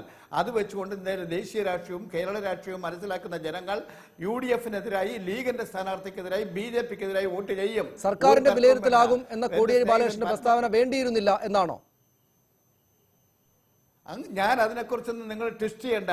കോടിയേരി ബാലകൃഷ്ണൻ പറഞ്ഞത് ഞങ്ങളുടെ തെരഞ്ഞെടുപ്പ് പ്രചാര വേളയിൽ സർക്കാരിന്റെ ഭരണ നേട്ടങ്ങൾ ഞങ്ങൾ ജനങ്ങളുടെ സമക്ഷം സമർപ്പിക്കും, ജനങ്ങൾ അതിനനുസരണമായി വോട്ട് രേഖപ്പെടുത്തും, അത് UDF-നെതിരായിട്ടിരിക്കും എന്ന് തന്നെയാണ് ശ്രീ കോടിയേരി ബാലകൃഷ്ണൻ പറഞ്ഞത്. എൻ്റെ ഒരു സുരേഷ് ഒറ്റ കാര്യം പത്മകുമാർ പറഞ്ഞതനുസരിച്ച് എന്ത് ഫാസിസമാണ് ഇവിടെ? നിങ്ങളിപ്പോൾ ഫാസിസ്റ്റ് ആയെന്ന് പറയുന്നില്ല, ഫാസിസ്റ്റ് നടപടികൾ അറിയണോ മിസ്റ്റർ പത്മകുമാർ? കേരളത്തിലെ ജനങ്ങൾക്ക് തരേണ്ട അരി തരാതെ പട്ടിണിക്ക് അവരെ ബുദ്ധിമുട്ടിക്കുമ്പോൾ ഇവിടുത്തെ ഒരു ഫെഡറൽ ഭരണ സംവിധാനമുള്ള സംസ്ഥാനത്തെ എല്ലാ കക്ഷികളും നിവേദനം പോകാൻ നിവേദനത്തിൽ പോയിട്ട് കാണാൻ സാധിക്കില്ല. 55 എന്റെ സമയം കഴിഞ്ഞു. ഞാൻ ഇടപെടുകയാണ്. വളരെ നന്ദി ശ്രീ JR പത്മകുമാർ. താങ്കളോടേക്ക് ഞാൻ വരുന്നില്ല, സമയമില്ല. വളരെ നന്ദി ശ്രീ ആനന്ദപട്ടമാനന്ദൻ, ശ്രീ മായിൻ ഹാജി, ശ്രീ ജേക്കബ് ജോർജ്, ശ്രീ JR പത്മകുമാർ ഈ ചർച്ചയിൽ പങ്കെടുത്തതിന്. മലപ്പുറത്ത് തെരഞ്ഞെടുപ്പ് രംഗം ചൂടുപിടിച്ചു വരികയാണ്. അപ്രൈം ഡിബേറ്റ് പൂർണ്ണമാകുന്നതിന് മുമ്പ് പ്രധാന വാർത്തകളിലേക്ക് വീണ്ടും. കുണ്ടറയിൽ ദുരൂഹമായി മരിച്ച 10 വയസ്സുകാരിയെ പീഡിപ്പിച്ചത് മുത്തച്ഛനെന്ന് പോലീസ്. അന്വേഷണത്തിൽ നിർണായകമായത് അമ്മയുടെയും മുത്തശ്ശിയുടെയും മൊഴികൾ. മൂത്തകുട്ടിയെ പീഡിപ്പിച്ചതിലും മുത്തച്ഛൻ പ്രതി. യോഗി ആദിത്യനാഥ് ഉത്തർപ്രദേശ് മുഖ്യമന്ത്രിയായി ചുമതലയേറ്റു. കേശവ് പ്രസാദ് മൗര്യയും ദിനേശ് ശർമ്മയും ഉപമുഖ്യമന്ത്രിമാർ. മന്ത്രിസഭയിൽ റീത്ത ബഹുഗുണ ജോഷി അടക്കം 49 അംഗങ്ങൾ. മുൻ രഞ്ജി താരം മോഹ്സിൻ റാസ മന്ത്രിസഭയിലെ അപ്രതീക്ഷിത സാന്നിധ്യം.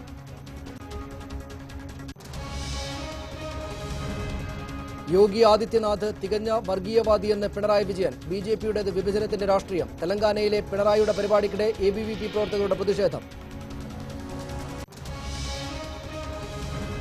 മലപ്പുറം തെരഞ്ഞെടുപ്പ് LDF സർക്കാരിന്റെ വിലയിരുത്തലാകും എന്ന കോടിയേരിയുടെ പരാമർശം രാഷ്ട്രീയ വിവാദമായി. പ്രസ്താവന പിണറായിക്കുള്ള മുന്നറിയിപ്പെന്ന് കുമ്മനം രാജശേഖരൻ. തോറ്റാൽ പിണറായി രാജിവെക്കേണ്ടി വരുമെന്നും കുമ്മനം. സംസ്ഥാന സർക്കാരിന്റെ വിലയിരുത്തലാകുമെന്ന് KPA മജീദ്. തോറ്റാൽ പിണറായി രാജിവെക്കുമോ എന്ന് TJ ചന്ദ്രചൂഡൻ. ഇന്ത്യൻ ക്രിക്കറ്റിൽ കളിക്കാരുടെ സംഘടന വരുന്നു. ക്രിക്കറ്റ് പ്ലേയേഴ്സ് അസോസിയേഷന്റെ നിയന്ത്രണം BCCIക്ക്. News 18 breaking.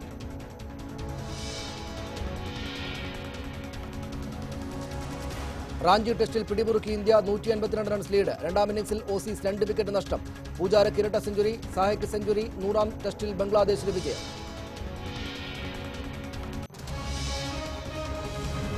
സന്തോഷ് ട്രോഫിയിൽ കേരളം സെമിയിൽ. നിർണായക മത്സരത്തിൽ 4-1 മിസോറാമിനെ തോൽപ്പിച്ചു. അസറുദ്ദീന് ഇരട്ട ഗോൾ. ഫൈനൽ റൗണ്ടിലെ 4ാം ഗോൾ അടിച്ച ജോബി ജസ്റ്റിൻ.